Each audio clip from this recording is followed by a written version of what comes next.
Hi everyone, Miss Negron here. Today we're going to be discussing how to solve quadratic equations using the quadratic formula.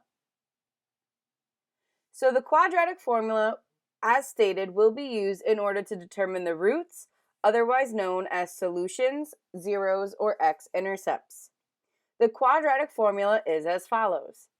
X equals negative b plus or minus the square root of b squared minus 4ac, all divided by 2a, where a, b, and c are coefficients in a quadratic equation y equals to ax squared plus bx plus c. Let's take a look at our first example. Here we have determine the roots of the quadratic equation y equals to 2x squared plus 2x minus 12. So the first thing we're going to do is rewrite our quadratic formula, identify our coefficients of a, b, and c, rewrite the quadratic formula with placeholders, and then substitute our values into the quadratic formula. From here, we're going to simplify. So if you notice, under the radical, we have 100. Radical 100 can simplify down to 10. So in this case, we can simplify our quadratic formula further into negative 2 plus 10 divided by 4 and negative 2 minus 10 divided by 4. When we fully simplify each root, we get that the roots of the quadratic equation are x equals to 2 and x equals to negative 3.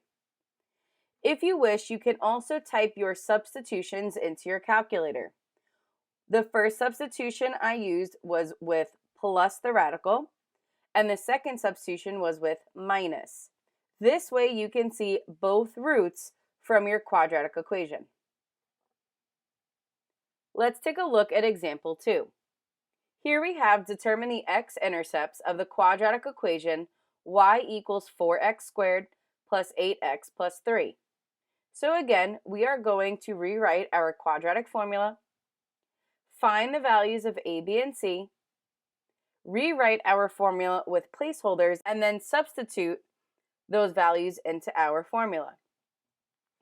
When you simplify, under the radical you get 16. The square root of 16 is 4. So in this case, our final values will be negative 8 plus 4 divided by 8, and then negative 8 minus 4 divided by 8 to get final values of negative 1/2 and negative 3/2. Again, you can type this into your calculator to check your work. Let's take a look at our last example. Here we have determine the zeros of quadratic equation y equals negative 9x squared minus 4x plus 16.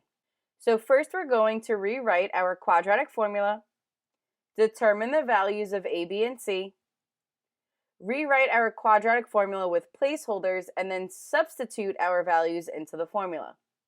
To begin to simplify, we see radical 592. This can simplify to the perfect square of 16 and radical 37 because 16 times 37 is equal to 592. When you simplify further, the square root of 16 is equivalent to 4.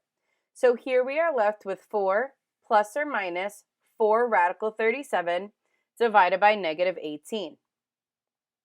Because the number 2 can be divided out of both 4's and 18, we can simplify to get 2 plus or minus 2 radical 37 divided by negative 9. Because we cannot simplify any further, this will actually be what our roots are.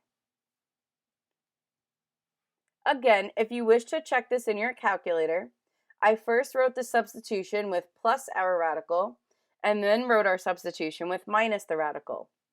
I then also checked, is this equivalent to what my final answer was, which was 2 plus 2 radical 37 divided by negative 9, as well as 2 minus 2 radical 37 divided by negative 9. And because the final outcomes were equivalent, I know my work was accurate. I hope this helps understanding how to use the quadratic formula to solve quadratic equations. Please check out my other videos based on quadratic equations along with factoring, solving, key features, and graphing. Thank you for watching.